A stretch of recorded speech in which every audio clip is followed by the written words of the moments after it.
The car exploded before I could scream. 1 second, Arina Cole had her hand on the steering wheel, tears blurring the soul night into streaks of gold and red. The next, fire tore through the Lamborghini like the devil himself had been waiting under the hood. And the crazy part? She had just divorced the most dangerous man in Korea, Yoo Sun-jun, billionaire, Mafia boss, her husband, the man who forgot their anniversary, the man whose world had already cost her one baby, her peace, and the sister she could never bury without seeing blood every time she closed her eyes. Arina should have walked away that night. Instead, the night tried to bury her alive. Flames curled around the car. Glass flew like knives. Her chest slammed against the seat. Her ears rang so hard the world became silence. Then through the fire, she saw him, Yoo Sun-jun, running. Not like a billionaire, not like a king, not like the cold monster Soul whispered about in five-star hotels and police offices. No. He ran like a man watching his soul burn in front of him. "Arina!" he roared, his voice breaking for the first time in years. She tried to answer. She couldn't, because by the time he dragged her out of the wreckage with his bare hands, Arina's blood was on his shirt, the car was a torch behind them, and the truth neither of them understood yet had already begun. Because the bomb in that car was never meant for her. But wait, here's where it gets crazier. Arina did not die. She woke up 2 months later with no memory of the last 7 years, no memory of her marriage, no memory of the child she had lost, no memory that her sister was dead, and worst of all, no memory that the man who held her hand at her hospital bed was the same man she had just tried to leave. So tell me in the comments, where are you watching from? And if you enjoy intense stories packed with love, betrayal, suspense, and cliffhangers, hit the subscribe button right now, like this video, and join this channel. Because this story, it only gets more dangerous from here. But to understand how a woman could lose 7 years and still somehow fall for the same man twice, we need to go back. Back to the anniversary. Back to the night Arina finally stopped forgiving him. The restaurant was expensive enough to smell like judgment, crystal glasses, piano music, white roses that probably cost more than rent in some parts of America. Every table was filled with men in sharp suits and women wearing smiles that looked professionally maintained, and in the middle of all that polished beauty sat Arina Cole, alone. Her dress was black silk, her hair framed her face in soft waves. Her makeup was perfect. Her expression was not. She checked her phone again. No reply. Again. No reply. The waiter approached with the careful sadness of a man who had already seen too much tonight. "Ma'am," he said gently, "would you like me to warm the food?" Arina looked at the candles, then at the empty seat across from her, then back at the waiter. "No," she said. "At this point, you might as well warm up my dignity too." The waiter blinked. Then, to his credit, he nearly smiled. That was Arina. Even in humiliation, she still found a sharp line to throw at the world before it could pity her too much. She checked the time again. 2 hours late. 2. For most women, that would have been enough reason to walk out. For Arina, it was just confirmation. Because Yoo Sun-jun was always absent in the moments that mattered most, not just tonight, not when she had sat in a hospital room months ago, clutching the ultrasound report with hands that would not stop shaking, not when the doctor had said the word miscarriage so softly, as if lowering his voice could make it less cruel, not when she had gone home with a womb full of emptiness and a marriage full of silence. She had needed her husband then, but her husband belonged to emergencies, to enemies, to blood-soaked loyalties, to whispered phone calls in the middle of the night. Arina had married a man. What she got was a war with a wedding ring. Her phone lit up. Her heart jumped, then dropped. Unknown number. She declined it. A woman at the next table glanced over with the kind of curiosity people pretend isn't gossip. Arina smiled at her so sweetly, the woman immediately looked away. "Let her stare," Arina muttered under her breath. At least someone showed up tonight. That one almost made her laugh. Almost. Then the pianist shifted into something slower, sadder, and Arina realized she could not spend one more second in that chair without losing whatever pride she had left. So she stood, took her purse, and walked out of the restaurant with her back straight and her heart in pieces. The cold soul air slapped her cheeks awake. By the time she reached the mansion, her anger had stopped shaking and turned solid, dangerous, quiet, final. She did not cry. Women like Arina cried later, in showers, in parked cars, into pillows they never admitted were wet. Right now she packed, one suitcase, then another, clothes, passport, jewelry she actually liked. The framed photo of herself and Mina from before life got expensive and complicated. The rest could burn for all she cared. She was folding the last of her things when she heard the front doors open downstairs. Heavy footsteps, fast, a body moving with urgency. Then he was there. Yoo Sun-jun filled the doorway like trouble in a tailored coat. His white shirt was stained with blood. Not his, or maybe partly his. She could never tell anymore. His jaw was tight. His hair was disheveled. His eyes found the suitcase on the bed and went still. For a long moment, neither of them spoke. Then he said, "Arina." That was it. Not "I'm sorry," not "I know how this looks," just her name, like he expected it to fix something. She zipped the suitcase. He stepped closer. There was an emergency. Arina let out a laugh so cold it barely sounded human. Of course there was. Listen to me. No, you listen to me. She turned, and all the pain she had spent months swallowing finally came up with teeth. Do you know what's funny, Sun-jun? You always have an emergency. Always. It's like our marriage has been standing in line behind your chaos for years.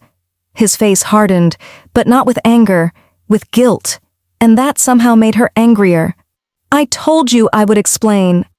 Oh, I'm sure you would. You always explain. Never before, never during, always after. She took a step closer. After the anniversary dinner, after the funeral, after the miscarriage, after I've already had to survive it alone. His eyes flickered. There it was, the word that still had power. Miscarriage. For a moment, the ruthless boss disappeared, and the man underneath looked wrecked, but Arina did not spare him, because nobody had spared her. Do you know what I remember most? She asked, voice low. Not the doctor, not the blood, not the pain. I remember sitting there waiting for you to answer your phone while they told me our baby was gone. Arina, no. Don't say my name like prayer. You don't get to do that tonight. He inhaled slowly, like a man forcing himself not to snap. I was trying to protect you. She stared at him, then shook her head once. That is the most expensive lie you ever bought yourself. He moved toward her. I found the person responsible for Mina. That stopped her, not because she believed him, because the pain still worked exactly where it was aimed.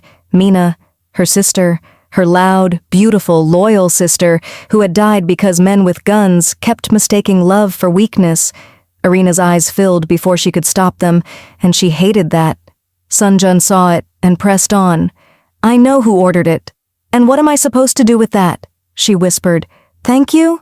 Arina, my sister is still dead. Her voice rose then, cracked open, and every polished bit of control she had walked in with shattered on the floor between them. My sister is still dead, Sun-jun. Our baby is still dead. And I am still standing here, married to a man who is never there when the bleeding starts. He flinched. Good. She reached into the drawer, pulled out the envelope and shoved it toward him. He took it slowly, read the first page, looked up. Divorce papers. For the first time that night, Yoo Sun-jun truly looked afraid, not threatened. Afraid. You want to leave me, he said quietly. Arina laughed through sudden tears. You say that like I haven't been leaving you one disappointment at a time for years. His fingers tightened around the papers. I was going to do it first. The words landed like a slap. She blinked. What? His jaw worked. I had papers drawn up. Arina stared at him. For a second, the room went strange. You wanted a divorce? She asked.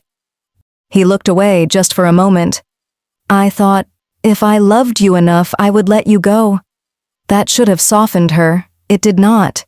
It made everything worse. So not only did you ruin my life, she said, voice trembling, you wanted to dismiss me from it like a business contract? That's not what this is. Then what is it?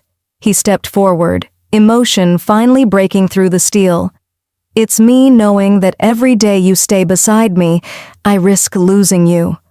She swallowed hard, furious that some part of her still understood him. Well, she said, lifting her chin. Congratulations. You were right. She took the keys to the Lamborghini from the table. His eyes sharpened. Don't drive. She smiled without humor. See? There you are, concerned now, fashionably late but present. Arina. I don't want a billionaire, Sunjun. I don't want a mafia boss. I don't want another apology wrapped in blood and silk. She walked past him. I want an ordinary man.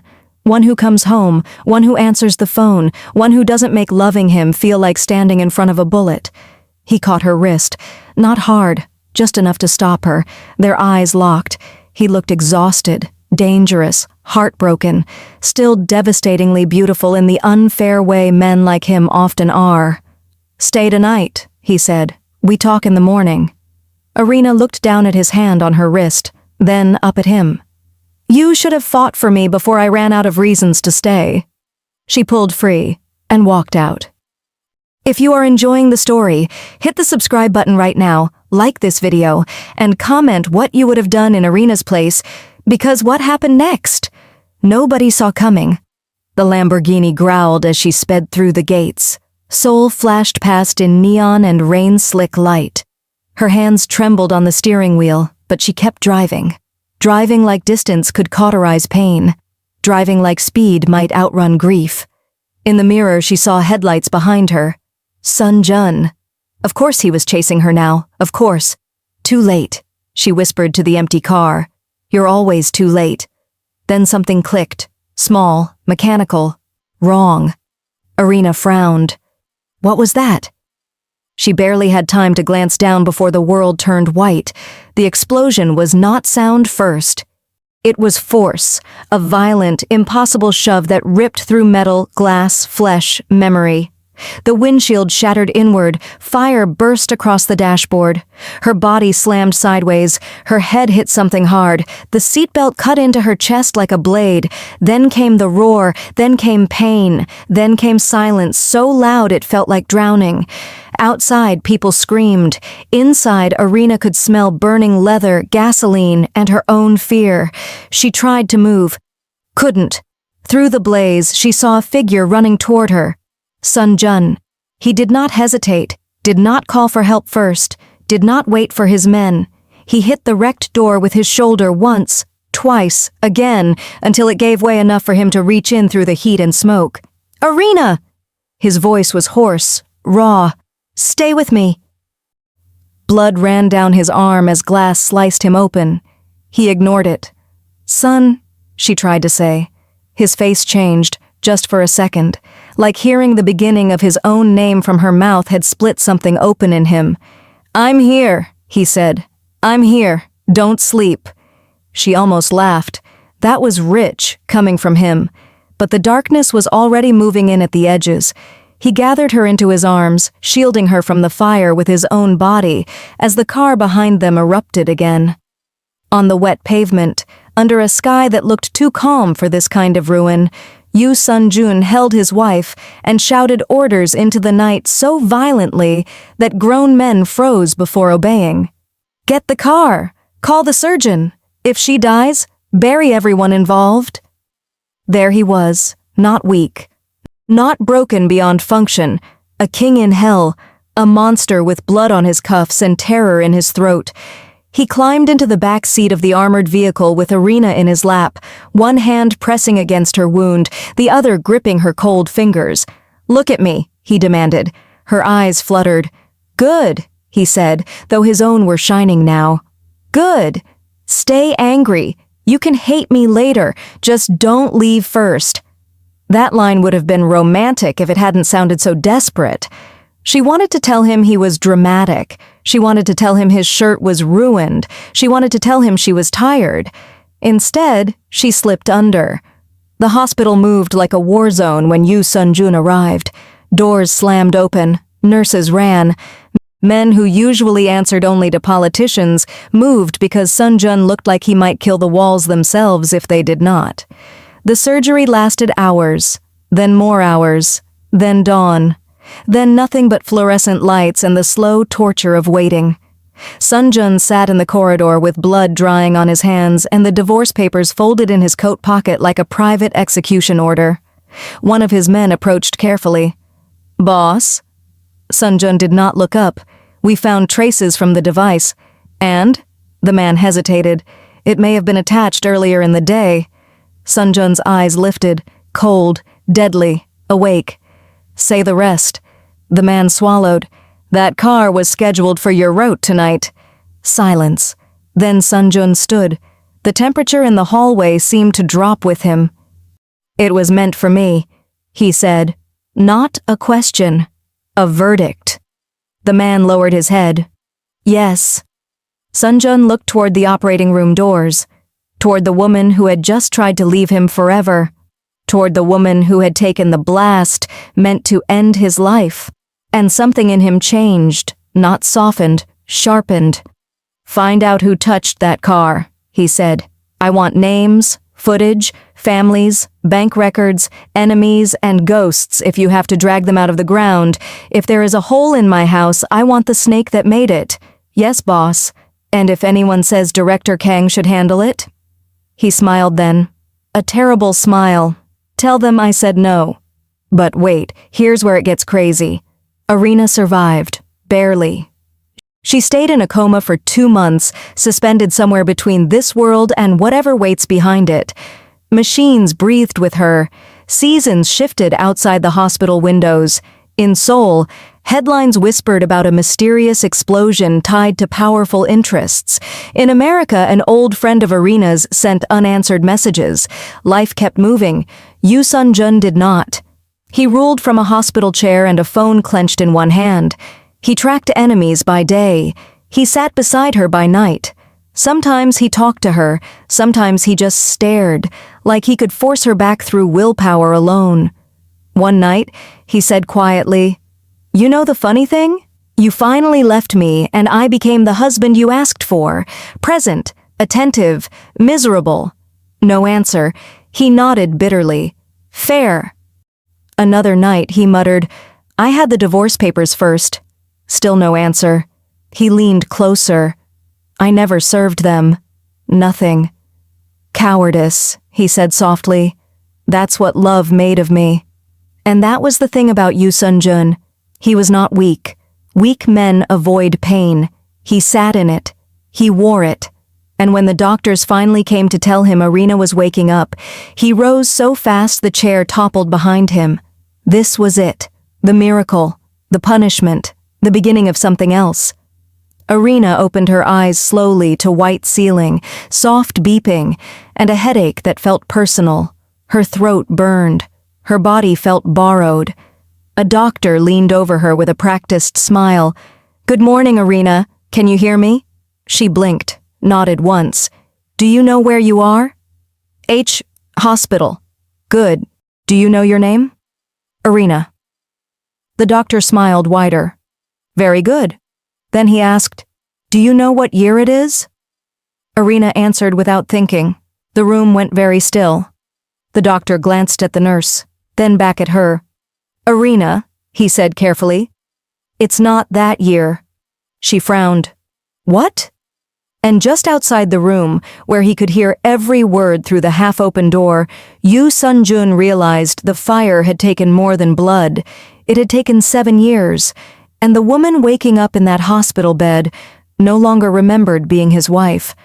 When I opened my eyes, the first thing I saw was a ceiling so white it felt judgmental. The second thing I saw was a man outside the hospital glass looking at me like I had died and forgotten to finish the job. Tall, sharp suit, face carved out of restraint and bad news.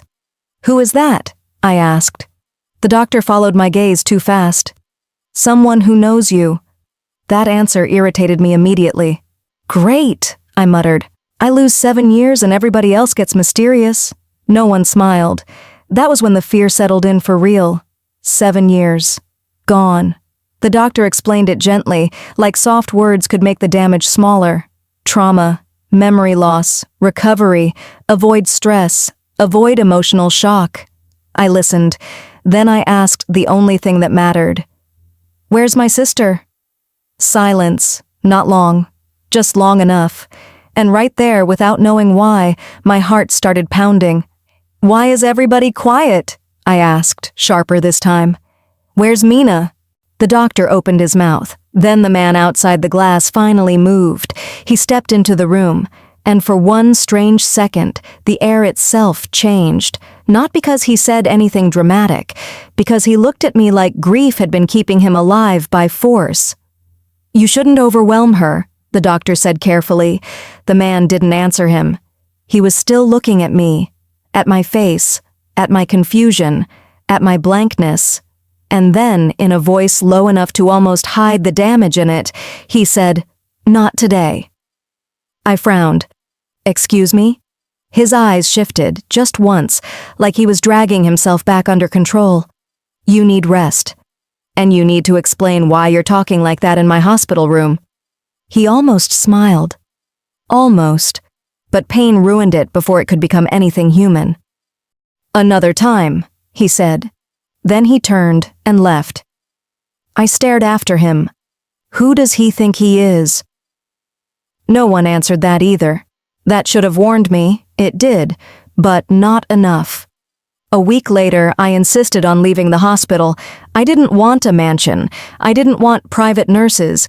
I didn't want polished lies handed to me on silver trays. I wanted walls that didn't smell like sorrow and medicine. So I went back to my old apartment in Seoul. The place looked like somebody had paused a life and forgotten to press play again. Dust on the table, a dead plant by the window, a coat hanging where a person should have been.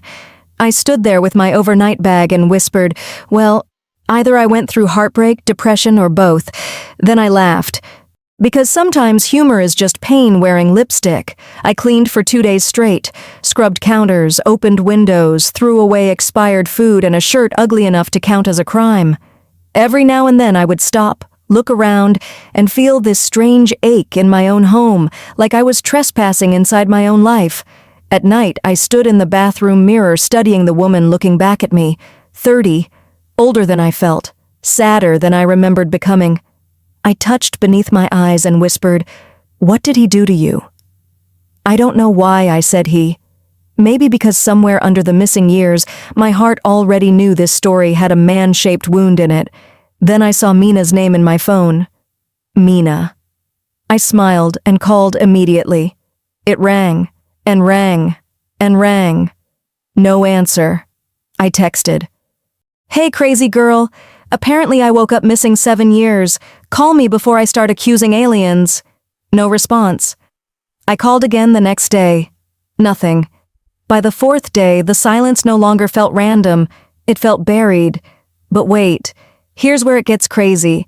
The same man from the hospital crashed into my life all over again.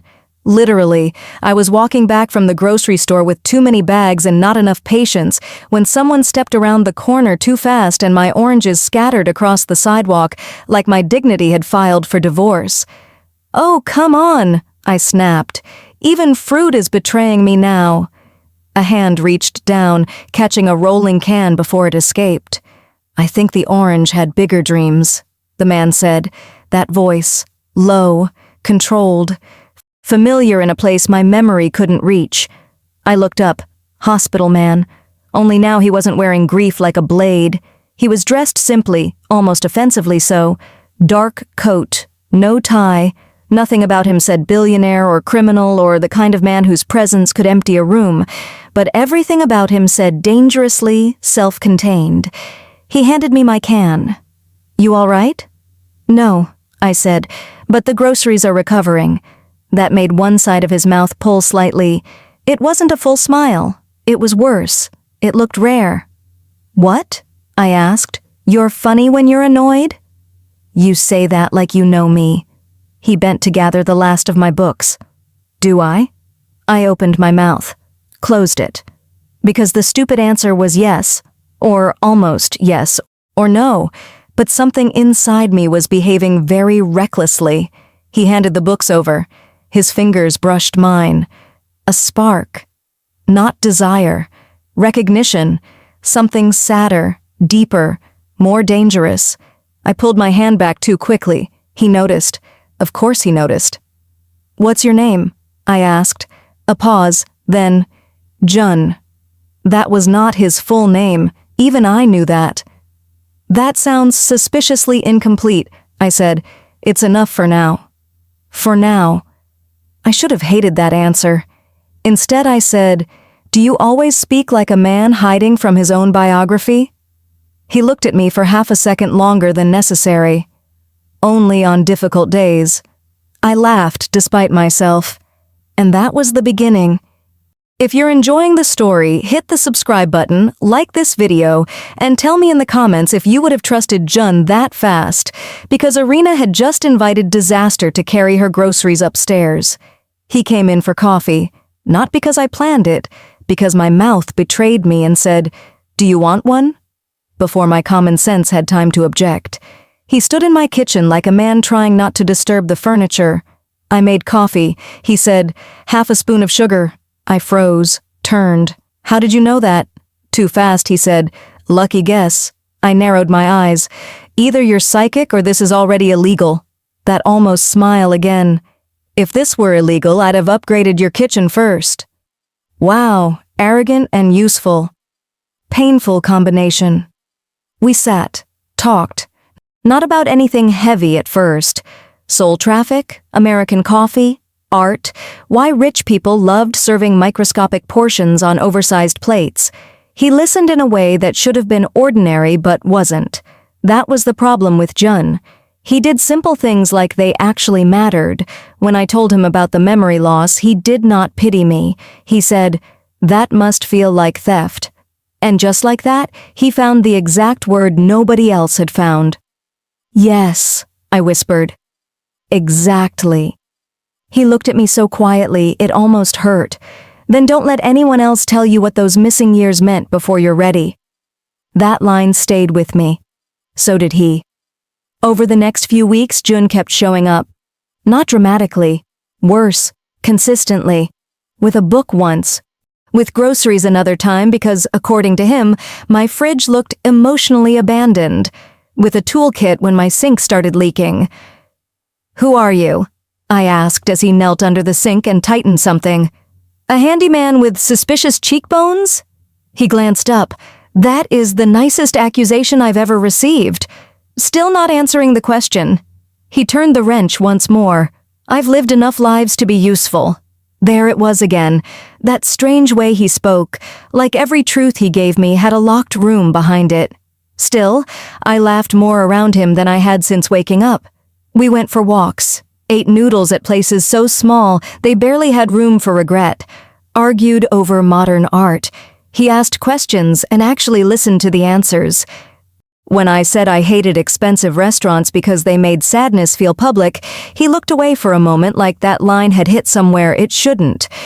Once, while we walked through a quiet soul street lit by shop signs and rain, I asked, "Why do I feel like I know you?"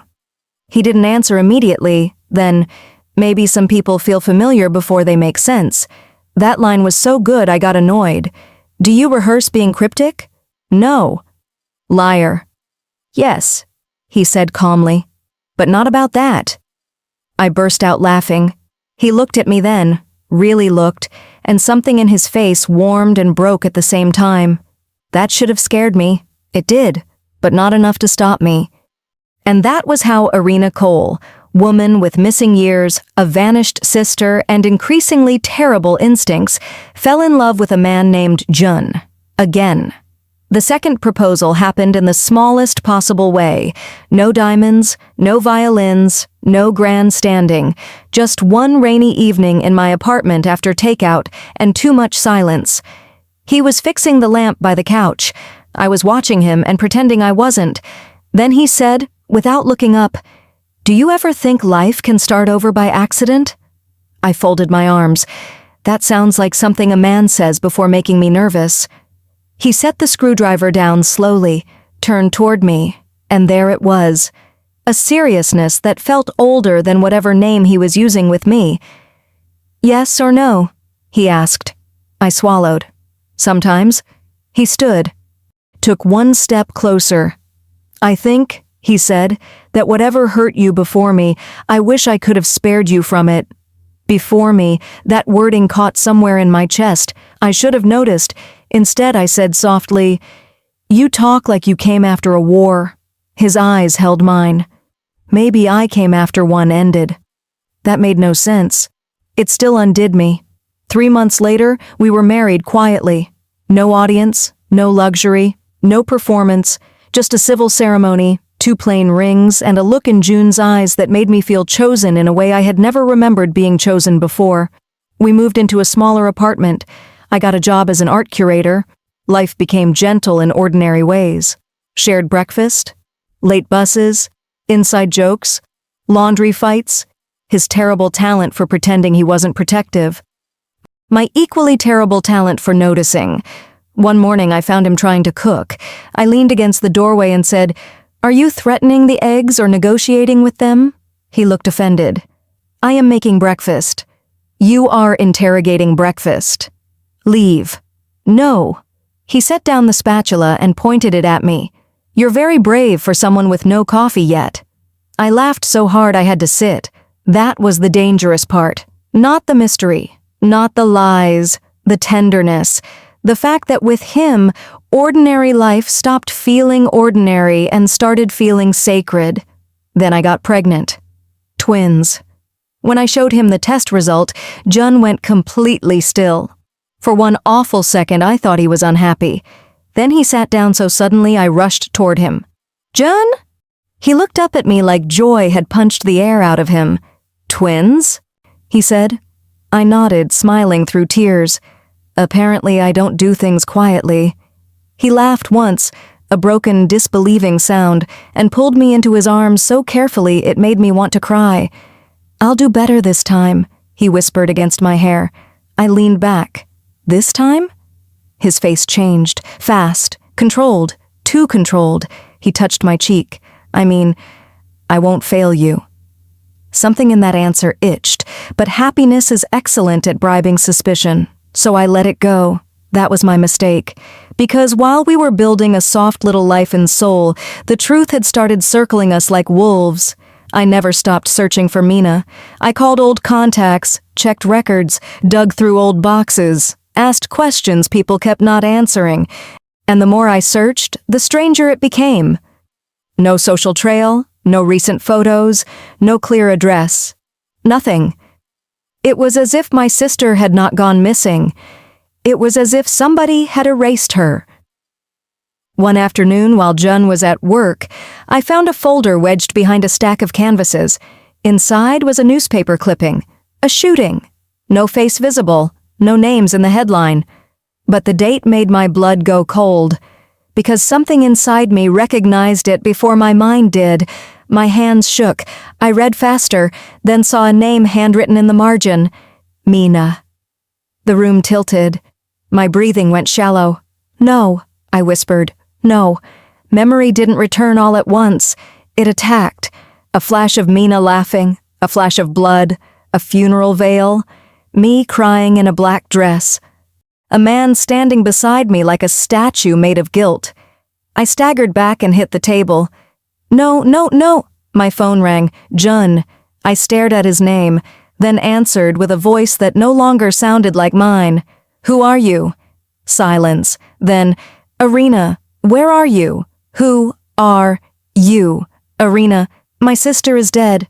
That landed on him like a gunshot. I heard it in the silence. He exhaled once. Controlled, dangerous, afraid. "Yes." The world narrowed. "You knew!" "Yes. You let me call her. You let me send messages. You watched me look for a dead woman." "Arina, listen to me." "Don't tell me to listen." I was shaking now, fury ripping through grief. Was any of it real? Yes, he said instantly. Too instantly, like he had been waiting for that question every day. Then tell me your real name. Long silence, then the truth. Yoo Sun-jun. My knees nearly gave out. The hospital man, the almost familiar stranger, my husband. Everything inside me went cold. You, I whispered. Yes. You let me marry you again. His voice broke for the first time. I know. But wait. Here's where it gets even crazier. That still was not the worst truth, because by the time I hung up and stumbled toward my car, another package had already been slipped under my door. No name, no return address. Inside was a flash drive. I should have gone to the police. Instead, I played it. The video quality was poor, but not poor enough. A parking garage, a black Lamborghini, a man crouched near it, adjusting something underneath, then turning just enough for his face to catch the light. Director Kang, a name I didn't know consciously, a face my body hated immediately. A second file loaded, audio only, a woman's voice, Mina's, breathless, angry. If anything happens to me, it was never Sun-jun. Do you hear me? It wasn't him, it was someone close, someone inside. Then static, then nothing. I stopped breathing. The bomb, Mina, the lies inside the lies. Sun-jun had hidden the truth from me, but he had not killed my sister, and the bomb that took my memories, it had been meant for him. My phone rang again. This time I didn't answer. I drove, too fast, too angry, too shattered. Rain blurred the windshield. Soul lights bled into each other. My hands trembled on the wheel as one memory after another struck like broken glass. The first miscarriage, me bleeding and alone, anniversary dinner, divorce papers, Sun-jun saying he had wanted the divorce first, the explosion, his hands pulling me from the fire, Jun smiling in my kitchen, Jun marrying me. Yoo Sun-jun lying to my face with tenderness. I hate you, I sobbed, and because fate has a cruel sense of rhythm, that was the moment headlights swerved. A horn screamed. Impact. Everything went black. When I woke up again, the first thing I felt was absence, a terrible, physical absence. I looked down, then at the doctor, then at the expression everyone wore when language had already failed. The babies? I asked. No one answered. So I knew. The sound that came out of me did not sound human. 2 weeks later, the rest of my memory returned. Not pieces. Everything. The whole ruined cathedral. I remembered my first wedding to Yoo Sun-jun, his dangerous world, my sister's death, my miscarriage, the anniversary, the divorce, the bomb, the second meeting, the second marriage, the twins, and the worst part? I remembered loving him both times. When Sun-jun came to see me, I was sitting by the hospital window, hollowed clean. He entered slowly, like even he knew one wrong movement might end whatever remained between us. He looked terrible, not weak, wrecked. There's a difference. His suit was immaculate, but grief had found him anyway. In the eyes, in the mouth. In the way powerful men stand when something finally happens that power cannot fix. Arina, he said. I did not look at him. You lied to me, I said. Yes. You hid my sister's death. Yes. You let me love you again without telling me who you were. His voice dropped. Yes. I turned then. His face almost undid me. Almost. Why? He swallowed once. Because the doctors said shock could break your recovery. Because enemies were still watching. Because I thought if you knew too soon, I would lose you before I could protect you. And because... He stopped. I waited. His jaw tightened. And because you were happier with me as Jun than you had ever been with me as Yoo Sun-jun. There it was, the ugliest truth. Not that he lied, that the lie had given me the love I once begged for. Tears burned my eyes. Do you hear how cruel that is? Every day. I stood slowly. Were you ever going to tell me? Yes. When? He looked destroyed by the question. Before I ran out of time. A bitter laugh broke out of me. That seems to be your favorite hobby. That hurt him. Good. He stepped closer. Mina found evidence inside my organization. Director Kang killed her. He planted the bomb.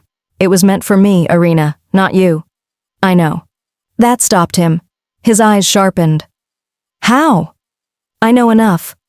He stared at me then, truly realizing I was no longer the woman in the dark. Good, because I was tired of darkness. He exhaled slowly. Then you know I never wanted her dead. I looked at him for a long time. I know you didn't kill her, I said. That doesn't erase what you did. No. You still chose lies. Yes. You still failed me when I lost our first child. His face broke. I know. You still let me build a second life on a broken foundation. This time, when he answered, his voice was almost gone. I know. There was silence after that, heavy, breathing, alive. Then he did something I did not expect. Yoo Sun-jun, the man who could terrify boardrooms, gang leaders, and governments, got down on one knee beside my hospital bed. Not dramatically, not for show, like a man stepping into judgment willingly. His eyes stayed on mine.